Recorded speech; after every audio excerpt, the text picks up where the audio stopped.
Hello friends, welcome to my channel. आज की आपकी क्लास है सामान्य हिंदी की व्याकरण एवं साहित्य। ये क्लास आपके सभी एग्ज़ाम के लिए जिसमें हिंदी पूछी जाती है सभी के लिए इम्पोर्टेंट रहेगी।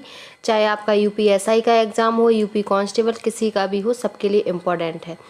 ये आपकी क्लासें अब रेगुलर चलेंगी क्योंकि ये क्लासें आपकी रेगुलर ही चल रही थी लेकिन बीच में गैप हो गया, तो अब आज से आपकी ये रेगुलर क्लास चलेंगी। और इस क्लास में आपके कुछ टॉपिक कंप्लीट हो गए, जैसे आपकी भाषा, वर्णमाला, बोलियां, क्रिया और आपकी संज्ञा, सर्वनाम, वाच्य, काल, ये आपके कंप्लीट हो गए। आज की जो आपकी क्लास रहेगी वो आपकी रहेगी संधि की। तो सबसे पहले आप हमारे चैनल को सब्सक्राइब कर लीजिए ताकि कोई भी नोटिफिकेशन या अपडेट या वीडियो आए तो आप तक पहुंच जाए। और आज आपका जो टॉपिक रहेगा वो है आपका संधि का। तो चलिए शुरू करते हैं अपनी क्लास। इस क्लास में आपके सभी प्रीवियस ईयर क्वेश्चन पेपर हैं जो अभी तक आपके पूछे गए हैं, तो सभी आपके इम्पोर्टेंट हैं। तो सबसे पहला जो आपका पॉइंट है वो है स्वर संधि कितने प्रकार की होती है। तो स्वर संधि आपके 5 प्रकार की होती है। अगला पॉइंट है संधि स्वरों के उपभेद कौन से हैं, तो दीर्घ स्वर और संयुक्त स्वर हैं। अगला है हल संधि, वृद्धि संधि, दीर्घ संधि और गुण संधि। दिए गए संधि में से वह संधि जो स्वर संधि का भेद नहीं है तो वो आपकी हल संधि, हल संधि, दीर्घ स्वर का हल संधि आपकी स्वर संधि का भेद नहीं है। अगला पॉइंट है संधि विच्छेद में यदि किसी वर्ग के प्रथम वर्ण से परे कोई अनुनासिक वर्ण हो तो संधि करते समय प्रथम वर्ण के स्थान पर क्या वर्ण हो जाएगा, तो उसी वर्ग का अनुनासिक अर्थात पंचम वर्ण हो जाएगा। अगला पॉइंट है संधि के भेद होते हैं तो 3 होते हैं, स्वर संधि, व्यंजन संधि और विसर्ग संधि, आपके 3 भेद होते हैं। अगला पॉइंट है पाठ धनशाला में पाठशाला के मेल को क्या कहा जाएगा, तो संधि। अगला है दो निकटवर्ती वर्णों के परस्पर मेल से जो परिवर्तन होता है उसे कहते हैं, तो उसे हम संधि कहते हैं। अगला पॉइंट है स्वर संधि के प्रकार 5 होते हैं। नेक्स्ट पॉइंट है आपका स्वर संधि में मेल होता है तो स्वरों का। अगली है आपकी दीर्घ स्वर संधि। दीर्घ स्वर संधि में पहला पॉइंट है लघु उत्सव संध, लघु उत्सव शब्द का संधि विच्छेद होगा तो लघु प्लस उत्सव। अगला पॉइंट है विद्यालय का सही संधि विच्छेद, तो विद्या धन आलय होता है। शब्द की संधि नहीं है तो मही प्लस इंद्र बराबर महींद्र, ये शब्द की संधि नहीं सही है। ये आपके ऑप्शन दिए होंगे कि कौन सी संधि सही है, तो ये आपके ऑप्शन में सही थी, मही प्लस इंद्र महींद्र। अगला पॉइंट है मद्रालय शब्द के संधि विच्छेद का चयन कीजिए, तो मद्रा प्लस आलय। अगला पॉइंट है कवीश्वर का संधि विच्छेद कवि प्लस ईश्वर होगा। अगला पॉइंट है कपीस और सचिंद्र शब्दों में के संधि विच्छेद है, तो कपि प्लस ईश और सची प्लस इंद्र, तो आपका सचेंद्र है। अगला पॉइंट है शुद्ध संधि का चयन कीजिए, तो शुद्ध संधि का चयन आकृष्ट होगा, आकृष प्लस ट। अगला पॉइंट है शब्द का संधि विच्छेद सही है, कवीश्वर का संधि विच्छेद होगा कवि प्लस ईश्वर। महाशय शब्द में संधि तो दीर्घ स्वर संधि होगी महाशय में। अगला पॉइंट है सूर्यास्त शब्द में संधि है तो दीर्घ संधि होगी सूर्यास्त में। अगला पॉइंट है न्यायाधीश शब्द में संधि तो दीर्घ संधि, कपीस में दीर्घ संधि, कौड़ार्क का संधि विच्छेद कौड़ा प्लस अर्क होगा। अगला पॉइंट है भोजनालय का संधि विच्छेद तो भोजन प्लस आलय। अगला पॉइंट है सत्यार्थी शब्द का सही संधि विच्छेद होगा तो सत्य प्लस अर्थी। अगला पॉइंट है वीरांगना का सही संधि विच्छेद होगा तो वीर प्लस अंगना, और अभिष्ट का सही विग्रह होगा अभि प्लस ईष्ट। अगला है आपका कल्पांत। कल्पांत में आपकी दीर्घ संधि होगी। परमात्मा में कौन सी संधि है, तो परम प्लस आत्मा, इसका संधि विच्छेद परम प्लस आत्मा। अगला पॉइंट है परमाणु शब्द का संधि विच्छेद परम प्लस अणु। अगला पॉइंट है त्रिपुरारी का सही संधि विच्छेद त्रिपुर, त्रिपुर प्लस आर्य। अगला पॉइंट है स्थानापन, स्थानापन का संधि विच्छेद होगा तो स्थान प्लस आपन। अगला पॉइंट है स्थानापन,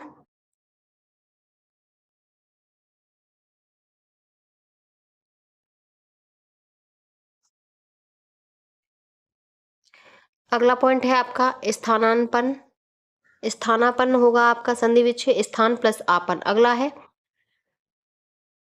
नयनाभिराम का सही संधि विच्छेद होगा तो नयन प्लस अभिराम। अगला है आज्ञानुपालन का सही संधि विच्छेद होगा आज्ञा प्लस अनुपालन। अगला पॉइंट है गीतांजलि का गीत प्लस अंजलि। अगला है स्वर्गारोहण का संधि विच्छेद होगा स्वर्ग प्लस आरोहण। अगला पॉइंट है आग्नेय शास्त्र का सही संधि विच्छेद होगा आग्नेय प्लस अस्त्र। अगला पॉइंट है हिमालय का सही संधि विच्छेद है हिम प्लस आलय। अगला पॉइंट है ग्रीस का संधि विच्छेद होगा गिर प्लस ईस। अगला पॉइंट है कुशासन का कुश प्लस आसन होगा। अगला पॉइंट है वार्तालाप का संधि विच्छेद वार्ता प्लस आलाप। देवीच्छा का देवी प्लस इच्छा और मातृणाम का मातृ प्लस ऋणाम। श्रद्धानंद का होगा श्रद्धा प्लस आनंद। अगला पॉइंट है आपका पुस्तकालय में संधि तो पुस्तकालय में दीर्घ संधि होगी। परमार्थ में परम प्लस अर्थ होगा। विद्यालय में स्वर संधि है विद्या प्लस आलय। अगला पॉइंट है सावधान का सही संधि विच्छेद तो स प्लस अवधान। अगला पॉइंट है विद्यार्थी का संधि विच्छेद तो विद्या धनार्थी। अगला है सूक्ति का सही संधि विच्छेद तो सु प्लस उक्ति। नमस्कार जगदीश भानुदय दुर्लभ इन शब्दों में स्वर संधि कौन सी है तो आपकी भानुदय है वो आपकी स्वर संधि है। अगली है आपकी गुण स्वर संधि दूसरी है गुण स्वर संधि। इसमें आपका पहला पॉइंट है जैनेन्द्र शब्द का संधि विच्छेद जैन प्लस इंद्र। पर प्लस उपकार का परोपकार। देवेश का देव प्लस ईश। भारतेंदु का भारत प्लस इंदु। अगला पॉइंट है देव प्लस इंद्र का देवेंद्र होगा। महीश का मही प्लस ईश होगा। धरेश का आपका धरा प्लस ईश और परीक्षक का पर प्लस इच्छक। अगला पॉइंट है शुभेच्छा शुभेच्छा का होगा शुभ प्लस इच्छा। सर्वोपरि का सर्व प्लस ऊपर और जितेंद्रिय का होगा जीत प्लस इंद्रिय। ये आपके सभी प्रीवियस ईयर हैं जो प्रीवियस ईयर क्वेश्चन है जो अभी तक आपके पूछे हुए हैं। ये आपके पूछे हुए हैं और ये ज्यादातर आप लोग गलत करते हैं। नवो उन्मेष का सही संधि विच्छेद तो नव प्लस उन्मेष। गुड़ाकेश का गुड़ाका प्लस ईस। गुड़ाकेश का गुड़ाका प्लस ईस होगा। चंद्रोदय का चंद्रोदय में कौन सी संधि है तो गुड़ है। वेदोक्त में वेद प्लस उक्त। देव ऋषि का देव प्लस ऋषि। सूर्योदय का गुड़ सूर्योदय में संधि होगी गुड़ संधि। अगला है नवोड़ा नवोड़ा का होगा नव प्लस ऊड़ा। महर्षि का संधि विच्छेद महा प्लस ऋषि। यथोचित का यथा प्लस उचित। सप्तऋषि का स्वर संधि होगी सप्तऋषि में और हितोपदेश में गुड़ संधि होगी। अगला पॉइंट है आपका ब्रह्म ऋषि में जो संधि होगी संधि विच्छेद होगा तो ब्रह्म प्लस ऋषि। यशोदा महेंद्र जगन्नाथ और तथैव इन सब में गुड़ संधि कौन सी है तो महेंद्र में आपकी गुड़ संधि है। अगला पॉइंट है शीत ऋतु शीत प्लस ऋतु ये इसका संधि विच्छेद है। अगला पॉइंट है महा प्लस ईस का संधि विच्छेद महेश है। बालोचित का बाल प्लस उचित है। समुद्रोम का समुद्र प्लस उर्मी है। विरोचित का वीर प्लस उचित है। मदोन्मत का मद प्लस उन्मत है। महोत्सव का महा प्लस उत्सव है। अब है आपकी ईयड़ स्वर संधि। ईयड़ स्वर संधि में आपका पहला पॉइंट है पहला है आपका अति प्लस आचार तो अत्याचार।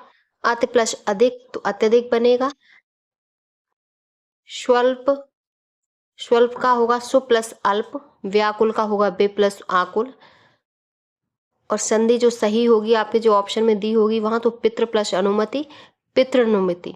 अगला पॉइंट है नधागम तो नधागम में होगा नदी प्लस आगम। मधु प्लस अरे में होगी मधवर। अगला पॉइंट है अत्यधिक में संधि तो यड़ संधि। अतिलप में तो अति प्लस अल्प। मात्राज्ञा में मात्र प्लस आज्ञा। व्याप्त में यड़ और इत्यादि में इत प्लस आदि। अगला है अभ्युदय में अभि प्लस उदय। प्रत्यक्ष में यड़ संधि। यद्यप में यदि प्लस अपि ये इसका संधि विच्छेद है यद्यपि का। अगला पॉइंट है वह संधि जिसमें स्वरों का परिवर्तन य र लव में होता है तो वो कौन सी संधि होती है तो वो यड़ संधि होती है। अगला पॉइंट है आपका रीत प्लस अनुसार से संधि के बाद जो शब्द बनेगा वो बनेगा रीत्यनुसार। अनवीच्छा का संधि विच्छेद होगा अनु प्लस इच्छा। अगला पॉइंट है अत्यावश्यक में होगा अति प्लस आवश्यक। स्वागत में सु प्लस आगत। पितृ प्लस अनुमति ये आपका ऊपर अभी किया पितृनुमति। अगला पॉइंट है अन्वेषण का शुद्ध संधि विच्छेद अनु प्लस ऐसण। संख्यागमन का होगा सखी प्लस आगमन। प्रति प्लस आरोपण का होगा प्रत्यारोपण और प्रति प्लस आघात का होगा प्रत्याघात। प्रत्येक शब्द में कौन सी संधि होगी? तो प्रति प्लस एक, ये प्रत्येक का संधि विच्छेद है। अगला पॉइंट है आपका अन्वय, किंचित, तद्रूप, नीरस। इनमें आपकी स्वर संधि का उदाहरण है तो अन्वय। अगला है वृद्धि स्वर संधि। इसमें पहला पॉइंट है मतैक्य। मतैक्य में संधि होगी वृद्धि। विद्या प्लस ऐश्वर्य, विद्येश्वर। एकैक में होगी एक प्लस एक। महा प्लस ओजस्वी तो महोजस्वी। महोजस्वी का संधि रूप होगा महा प्लस ओजस्वी।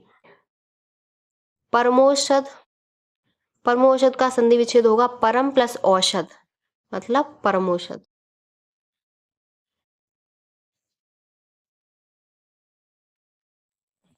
अगला पॉइंट है आपका सदैव शब्द में संधि। तो वृद्धि संधि, मतैक्य में वृद्धि, महेश्वर में, तो महेश्वर में किस संधि नियम समाहित है? तो आ प्लस ए बराबर ए होता है, ये नियम है। अगला है नैतत में संधि विच्छेद होगा न प्लस ऐतत। जल प्लस ओद में होगा जलाओत। हितैषी में होगी हित प्लस ऐसी। अब है आपकी अयादि स्वर संधि। इसमें पहला पॉइंट है स्वर संधि का उदाहरण पवन। पवित्र शब्द का संधि विच्छेद प प्लस इत्र। पवन का शुद्ध संधि विच्छेद होगा प प्लस अन, पवन। अगला पॉइंट है आपका, अगला है शयन का संधि विच्छेद से प्लस अन। नायक का नय प्लस अक। भावुक का भव प्लस उक। गवीश का होगा, गवीश में कौन सी प्रयुक्त संधि है? तो अयादि। अगला पॉइंट है चयन शब्द में संधि के सही नाम का चयन करें तो अयादि स्वर संधि होगी। अगला पॉइंट है नाविक का सही संधि विच्छेद है तो नौ प्लस एक। अगला पॉइंट है द्वावपी का संधि विच्छेद होगा तो दौ प्लस अपी। अब है आपकी व्यंजन संधि, आपकी ये स्वर संधि कंप्लीट हो गई। इसमें पहला आपका पॉइंट है, पहला पॉइंट है निम्नलिखित में से वयोवृद्ध शब्द का सही संधि विच्छेद है तो वयः प्लस वृद्ध। मनोबल में संधि होगी तो विसर्ग होगी, मनः प्लस बल। अगला पॉइंट है उद्वार का संधि विच्छेद होगा तो उत प्लस हार। सद्भावना का होगा सत प्लस भावना। जगदीश का, जगदीश में आपकी जगत धन ईस, तो इसमें व्यंजन संधि होगी। सत्कर्म का संधि विच्छेद सत प्लस कर्म। और व्यंजन संधि के उदाहरण उल्लास, संगम, संभावना, ये सब व्यंजन संधि के उदाहरण हैं। अगला पॉइंट है युधिष्ठिर का सही संधि विच्छेद तो युद्ध प्लस स्थिर। अगला पॉइंट है व्यंजन संधि के उदाहरण उल्लास, संगम, संभावना, ये आपका फिर से दे दिया गया। अगला पॉइंट है जगन्नाथ का शुद्ध संधि विच्छेद तो जगन्नाथ का होगा जगत प्लस नाथ। सदानंद का होगा व्यंजन संधि होगी सदानंद में। अगला पॉइंट है, अगला पॉइंट है नेक्स्ट है उच्छिष्ट शब्द का सही संधि विच्छेद तो उत प्लस शिष्ट। अगला पॉइंट है संधि शब्द सही है तो शत प्लस नारी, सन नारी। तदित का तत् प्लस हित। शंकर का आपका सम प्लस कर होगा। ये सब आपके व्यंजन संधि के उदाहरण हैं। अगला पॉइंट है षण्मास का सट प्लस मास होगा। किन्नर का किम प्लस नर। तदुपरांत का तत् प्लस उपरांत। जब प्रथम वर्ण व्यंजन और दूसरा वर्ण स्वर हो तो उनके मध्य व्यंजन संधि होती है। अगला पॉइंट है संचय दिए गए शब्द का सही संधि विच्छेद होगा तो सम प्लस चय। त्रस का त्रस प्लस ना का होगा तृष्णा। तत्पुरुष का सही संधि विच्छेद तद प्लस पुरुष। सदाचार का सत प्लस आचार। संरक्षण का सम प्लस रक्षण। सन्मार्ग का सन्मार्ग में प्रयुक्त संधि होगी व्यंजन। अगला है जगन्नाथ, जगत धननाथ तो व्यंजन संधि। विपत प्लस जाल, विप्पजाल, व्यंजन संधि। सौधर्म का सत प्लस धर्म। और जगदीश का, जगदीश में भी आपकी व्यंजन संधि होगी जगत प्लस ईश। अगला पॉइंट है उज्ज्वल। उज्ज्वल का सही संधि विच्छेद होगा उत प्लस ज्वल। दिगंबर का दिक प्लस अंबर। उल्लंघन का उत प्लस लंघन। तल्लीन का व्यंजन संधि होगी तल्लीन में। अभिषेक में व्यंजन संधि। दिग्गज में दिक प्लस गज। उड्डयन में उत प्लस डयन। ऋग्वेद का होगा ऋक प्लस वेद। तदित का संधि विच्छेद होगा तत् प्लस हित। उद्गन का होगा उत प्लस विघ्न, सदानंद का सत प्लस आनंद और उच्चारण का उत प्लस चारण और उच्च श्वास का होगा उत प्लस श्वास। ये आपके सभी प्रीवियस ईयर क्वेश्चन पेपर हैं, आपकी परीक्षा के लिए इंपॉर्टेंट है। अगला पॉइंट है संसार का सम प्लस सार, सज्जन का होगा सत प्लस जन और बागीश का होगा बाग प्लस ईस। ये सब आपके व्यंजन संधि के उदाहरण हैं। अब है आपकी तीसरे नंबर की विसर्ग संधि। तीन होती है आपकी स्वर, व्यंजन और विसर्ग। तो अब आपकी विसर्ग संधि है। इसमें पहला पॉइंट है अंतर्निहित शब्द का सही संधि विच्छेद होगा तो अनंतः प्लस निहित। अगला है निर्जल का विसर्ग संधि, मनहा प्लस अनुकूल, मनोनुकूल। दुर्शासन, दुस्शासन का होगा दुह प्लस शासन। निश्चल का निह प्लस छल। जहां आपकी विसर्ग आएगी वहां आधा सा बन जाता है, तो आपका मनोयोग से मनः प्लस योग, उत प्लस मत, उन्मत में संधि होगी तो व्यंजन संधि। इत स्ततः शब्द का सही संधि विच्छेद होगा तो इतः प्लस ततः। बहिर्मुख में वहिर प्लस मुख। मनोहर का विसर्ग होगा, मनोहर में आपकी संधि विसर्ग होगी। निरही में निह प्लस इह। निष्करुण में निह प्लस करुण। मनोदशा की मनहा प्लस दशा।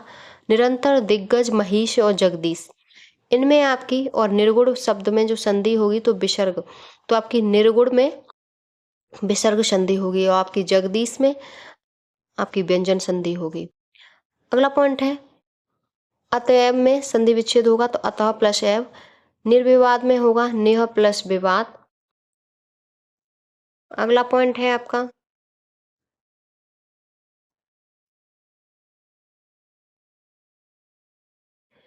नेक्स्ट है निश्चल में निह प्लस चल। निष्कपट का निह प्लस कपट। दुस्तर का दोह प्लस तर। दुरुपयोग का होगा दोह प्लस उपयोग। और नीरस में संधि होगी विसर्ग। मनोरंजन शब्द में संधि विसर्ग होगी। नमस्कार में विसर्ग ही होगी। अगला पॉइंट है यशोदा में प्रयुक्त संधि का नाम है तो विसर्ग। दुराशा में आपकी दोह प्लस आशा, इसमें भी विसर्ग संधि। निह प्लस कलंक, निष्कलंक। तिरस्कार, त्रह प्लस कार। निरंतर, दिग्गज, जगदीश, महिष, इन सब में आपकी विसर्ग संधि किस में होगी तो निरंतर में आपकी विसर्ग संधि होगी। अगला पॉइंट है गौह प्लस चरति, इसमें संधि आपकी ये क्या बनेगा तो गौश चरति। पयोद में पय प्लस धे। निष्कर्म, संयोग, सदैव और गिरीश, इनमें आपकी विसर्ग संधि का उदाहरण कौन सा है तो आपका निष्कर्म है, वो विसर्ग संधि का उदाहरण है। अगला पॉइंट है इंसानियत में संधि विच्छेद होगा इंसान प्लस ईयत। बाजारूपन में होगा बाजारू प्लस ऊ प्लस पन। अगला है संहार में सम प्लस हार और पितृ प्लस इच्छा के योग से बनेगा पितृच्छा। ये आपकी संधि का आपका जो टॉपिक था, संधि आपकी कंप्लीट हो गई। अब आपका अगला टॉपिक है समास का। आपकी संधि कंप्लीट हो गई, अब है आपका समास। और समास में जो पहला है वो है अव्ययीभाव समास। इसमें पहला पॉइंट है आराम कुर्सी शब्द में समास होगा तो अव्ययीभाव समास होगा। अव्ययीभाव समास का उदाहरण भरपूर, ये आपका ऑप्शन आया होगा। अनुरूप में कौन सा समास तो अव्ययीभाव। प्रत्यंग में अव्ययीभाव समास और समास के भेद हैं तो कर्मधारय समास, द्विगु समास और तत्पुरुष समास। अगला पॉइंट है यथाशक्ति में समास तो अव्ययीभाव आपका समास होगा। ये आपका कितनी बार पूछा है DSSB PGT में, UP PGT, Bihar primary, UPSI BDO, आपका ये काफ़ी बार आपका ये पूछा हुआ है यथाशक्ति में समास। ये सब आपके इम्पोर्टेंट पॉइंट हैं, जो आपकी क्लास है वही इम्पोर्टेंट है हर पेपर के लिए जिसमें आपकी हिंदी पूछी जाती है। अगला है यथोचित, ये आपका अव्ययीभाव समास है। आपाद मस्तक में अव्ययीभाव समास है। समास के भेद हैं 6 और प्रतिदिनम में दिन दिन, दिनम दिनम प्रति में आपका ये समास का विग्रह है। अगला पॉइंट है राजपुत्र, प्रतिदिन, यथाशक्ति। प्रत्येक इन शब्दों में से वह शब्द जिसमें अव्ययीभाव समास नहीं है तो राजपुत्र। राजपुत्र में आपका राजा का पुत्र तो आपका तत्पुरुष समास होगा, क्योंकि जिसमें कारक चिन्ह आते हैं वो आपका तत्पुरुष समास होता है। और सभी बाकी आपके अव्ययीभाव समास हैं। अगला है यथासंभव। यथासंभव शब्द में आपका अव्ययीभाव समास है। अगला पॉइंट है आपका भरपेट में। भरपेट में आपका अव्ययीभाव समास है। यथा स्थान में अव्ययीभाव वह समास जिसका समस्त पद वाक्य में क्रिया विशेषण का काम करता है वो अव्ययभाव समास होता है। अगला पॉइंट है हर रोज में आपका अव्ययभाव समास है। प्रतिरक्षण में अव्ययभाव यथारुचि, यथा समय, अनुरूप, आमरण, आजन्म और प्रतिदिन, ये सब आपके अव्ययभाव समास के उदाहरण हैं। अगला पॉइंट है जिस समास का पहला पद अव्यय हो तथा प्रथम पद प्रधान हो उसे हम अव्ययभाव समास कहते हैं।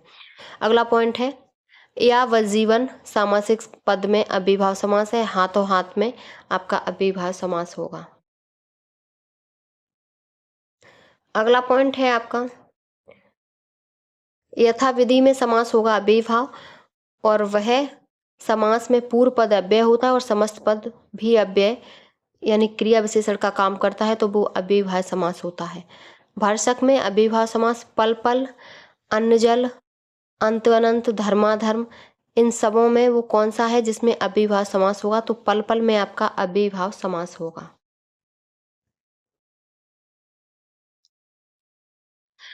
अगला है आपका समास तत्पुरुष समास। इसमें पहला पॉइंट है देश प्रेम में समास तो तत्पुरुष समास, घुड़दौड़ में तत्पुरुष समास, जल समाधि वाक्यांश समास का उदाहरण है तत्पुरुष समास का। बैलगाड़ी में समास तत्पुरुष, मुख दर्शन में तत्पुरुष, दही बड़ा में तत्पुरुष समास, भयाकुल में, इसका भयाकुल का सामासिक विग्रह होगा भय से आकुल, इसमें भी आपका तत्पुरुष है। रथ चालक में रथ को चलाने वाला तत्पुरुष समास, गगन को चूमने वाला तत्पुरुष समास, गंगा तट पर कुछ लोग भजन कर रहे थे तो गंगा तट, इसमें आपका तत्पुरुष समास है। पर्णकुटी में तत्पुरुष समास है। शास्त्र प्रवीण महाविद्यालय में पीताम्बर धारण करने आते हैं, इस वाक्य में तत्पुरुष समास किस पद का है, तो शास्त्र प्रवीण का। अगला पॉइंट है रक्त रंजित शब्द में समास तो तत्पुरुष समास होगा। जिस समास में पूर्व पद गौड़ तथा उत्तर पद प्रधान हो उसे क्या कहते हैं, तो उसे हम तत्पुरुष समास कहते हैं। अगला पॉइंट है आपका योगदान शब्द में समास होगा तो तत्पुरुष समास, पुस्तकालय शब्द में तत्पुरुष समास, रसोई घर में रसोई के लिए घर, राज दरबार में तत्पुरुष समास, प्रेम सागर में तत्पुरुष, प्राप्तांक में तत्पुरुष समास, मातृहंता में तत्पुरुष समास, और आपका तुलसी कृत में तत्पुरुष समास, और आपका स्वर्ग प्राप्त में भी तत्पुरुष समास होगा। तत्पुरुष समास में सबसे पहला है करण तत्पुरुष। इसमें पहला पॉइंट है हस्तलिखित शब्द उदाहरण है हाथ से लिखा तो तत्पुरुष समास। देश निकाला से, इसका देश से निकाला, भयाकुल से, भय से आकुल, गोबर गणेश, तो इसमें आपका करण तत्पुरुष समास, हाथ से लिखा हुआ तो हस्तलिखित, तो ये आपका करण तत्पुरुष है। अगला पॉइंट है संप्रदान तत्पुरुष। इसमें पहला पॉइंट है राज्य भवन, राज्य के लिए भवन, और शब्द संप्रदान तत्पुरुष समास के उदाहरण है सत्याग्रह, राह खर्च। परीक्षा के इन शब्द में होगा संप्रदान तत्पुरुष। नीति निपुण में तत्पुरुष समास, सत्याग्रह में तत्पुरुष समास, और पुत्र शोक में तत्पुरुष समास होगा। अगला है आपका अपादान तत्पुरुष। अपादान तत्पुरुष में पहला पॉइंट है बेमिसाल, द्वंद्व समास, दुरात्मा, द्विगु समास, कर्महीन तत्पुरुष समास, चतुरानन अव्ययभाव समास। इन दिए गए शब्दों युग्मों में सही सामासिक युग्म वाला शब्द है, तो कौन सा सही है, तो आपका कर्महीन तत्पुरुष समास, ये आपका सही है, बाकी सब आपके गलत हैं। अगला पॉइंट है आपका आशातीत। आशातीत में तत्पुरुष समास पाया जाएगा, और अपादान, ऋण मुक्त में अपादान तत्पुरुष समास पाया जाएगा। अगला है आपका संबंध तत्पुरुष समास। पहला पॉइंट है वातावरण शब्द में समास, षष्ठी तत्पुरुष है। घुड़दौड़ शब्दों के योग से बना है घोड़ा प्लस दौड़। अगला है गंगा तट में संबंध तत्पुरुष है। अगला है अधिकरण। अधिकरण में पहला पॉइंट है गृह कला, ग्रह में कला, सज्जन, अव्ययभाव समास, अष्टाध्यायी द्वंद्व समास, यथा समिति कर्मधारय समास, शरणागत तत्पुरुष समास। इसमें से सही समास वाला कौन सा है, तो शरणागत तत्पुरुष समास, ये आपका सही ऑप्शन है। अगला पॉइंट है आप बीती में समास तो तत्पुरुष समास होगा। अगला है अलुक तत्पुरुष। अलुक तत्पुरुष में पहला पॉइंट है बाच स्पीति, तो इसमें आपका अलुक तत्पुरुष है। युद्ध में स्थिर होने वाला, इसमें भी आपका अलुक तत्पुरुष है। अगला पॉइंट है कर्मधारय समास। इसमें पहला पॉइंट है कृताकृत में कर्मधारय है, चरण कमल में कर्मधारय समास है, ये आपके कर्मधारय समास के उदाहरण हैं। अगला पॉइंट है, वह कौन सा समास जिसका उत्तर पद प्रधान किंतु प्रथम पद द्वितीय पद की विशेषता बतलाता है, तो वो कर्मधारय समास कहलाता है। अगला पॉइंट है, अकाल मृत्यु में कर्मधारय समास होगा। विशेषण और विशेष्य के योग से कौन सा समास बनता है, तो वो आपका कर्मधारय समास बनता है। अगला पॉइंट है, महादेव का सामासिक विग्रह होगा, तो महान है जो देव, महादेव। अगला पॉइंट है, कृताकृत में शब्द में समास का सही चयन है, तो कर्मधारय। दशानन, गजानन, पंचकी, राजकुमार, तो इन सब में कर्मधारय समास का उदाहरण कौन सा है, तो पंचकी आपका कर्मधारय समास का उदाहरण है। अगला पॉइंट है, नीलकंठ, हस्तलिखित, ध्यानमग्न, काली मिर्च, इनमें आपका कर्मधारय का कौन सा उदाहरण है, तो काली मिर्च आपका कर्मधारय का उदाहरण है। अगला पॉइंट है, सतसई, राजगृह, चतुर्भुज, श्याम सुंदर, इनमें आपका कर्मधारय कौन सा है, तो श्याम सुंदर आपका कर्मधारय समास का उदाहरण है। नेक्स्ट पॉइंट है, लौह पुरुष। अगला है, वचनामृत, समस्त पद का विग्रह होगा, तो वचन रूपी अमृत।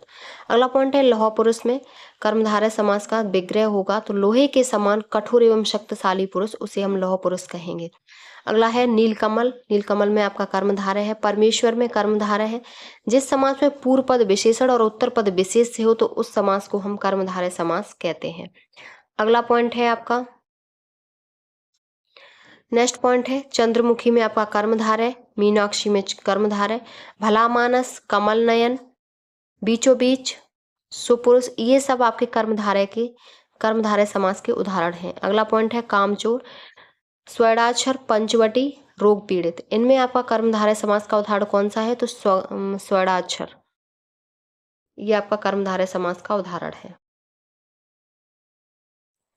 अगला आपका जो समास है वो है द्विगु समास। इसमें पहला पॉइंट है, सप्तऋषि में, तो सप्तऋषि में आपका द्विगु समास होता है, और द्विगु समास आपका संख्यावाची होता है, जिसमें संख्याएं दी जाती हैं, तो सप्तऋषि, सात ऋषि। अगला है, जिस सामासिक शब्दों में पहला पद संख्या को व्यक्त करने वाला विशेषण होता है, वे शब्द कहलाते हैं, तो द्विगु समास। अगला है, चौराहा, चार राहों का, चार राहों को हम चौराहा बोलेंगे, तो चार राहों का समाहार, उसे हम चौराहा कहेंगे, तो द्विगु समास। त्रिभुवन में तीन भवन, तो द्विगु समास। भला बुरा, पंसेरी, नवयुवक, बखूबी, इसमें आपका द्विगु समास वाला कौन सा होगा, तो पंसेरी होगा। अगला पॉइंट है, नवरत्न शब्द का समास, तो द्विगु समास होगा। भला बुरा, चतुर्भुज, माखनचोर, भुजदंड, तो इसमें आपका जो द्विगु समास है वो चतुर्भुज है। अगला पॉइंट है, त्रिभुज। त्रिभुज आपका तीन भुजाओं का समाहार अर्थात त्रिभुज। अगला पॉइंट है, त्र्यंबकेश्वर, दिए गए शब्द के लिए सही द्विगु समास के विग्रह का वाक्य होगा, तो तीन लोकों का ईश्वर, जिसे हम त्र्यंबकेश्वर कहेंगे। अगला पॉइंट है, अठकोना शब्द में समास है, तो द्विगु समास। पंचामृत में द्विगु समास। दशानन, सन्मार्ग, नीला पीला, तिमाही, इसमें आपका द्विगु समास होगा तिमाही। अगला है, चौराहा शब्द में द्विगु समास होगा, चार राहों का समाहार। अगला आपका जो समास है वो है द्वंद्व समास। द्वंद्व समास में पहला है, शीतोष्ण शब्द में समास है, तो द्वंद्व। अन्न जल में द्वंद्व समास। गौरी शंकर में द्वंद्व समास। अपना पराया द्वंद्व समास। धन दौलत, कोकिलकंठी, लेन देन, मोटा ताजा, तो द्वंद्व समास का जो उदाहरण नहीं है, तो वो कोकिलकंठी नहीं है, और धन दौलत, लेन देन, मोटा ताजा, ये सब आपके द्वंद्व समास के उदाहरण हैं। अगला पॉइंट है, घास फूस, थोड़ा बहुत, धर्माधर्म, राम कृष्ण, ये सब आपके द्वंद्व समास के उदाहरण हैं। अगला पॉइंट है, दीनहीन, माली मालिन, ये सब आपके द्वंद्व समास है। और घी शक्कर, कंदमूल फल, साहित्य समाज, अपना पराया, ये सब आपके द्वंद्व समास के उदाहरण हैं। अगला पॉइंट है,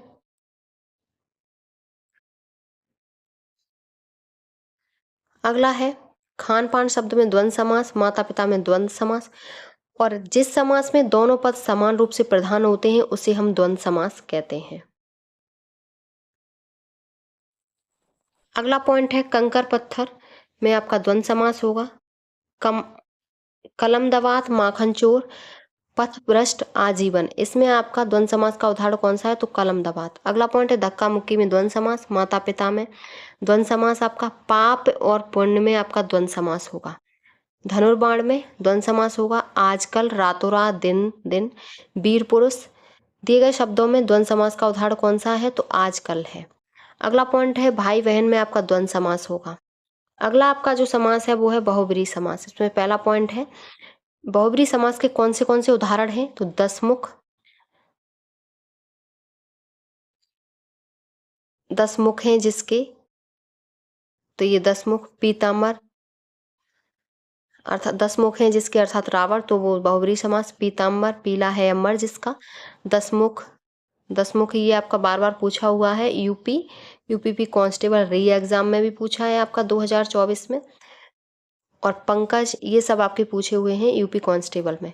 पंकज में ये आपके सब बहुब्रीहि समास के उदाहरण हैं। अगला पॉइंट है, जिसमें कोई पद प्रधान नहीं होता तथा अन्य अर्थ प्रदान होता है, वहां बहुब्रीहि समास होता है। अगला पॉइंट है, दत्त धन शब्द के समास का चयन करें तो बहुब्रीहि समास। वज्रदेह में बहुब्रीहि। अगला पॉइंट है आपका, 5 नदियों के क्षेत्र को किस नाम से संबोधित किया जाता है? तो पांचआव। अगला पॉइंट है, अंशु है माला जिसकी दिए गए समास विग्रह को अन्य नाम से भी संबोधित किया जाता है, तो सूर्य को।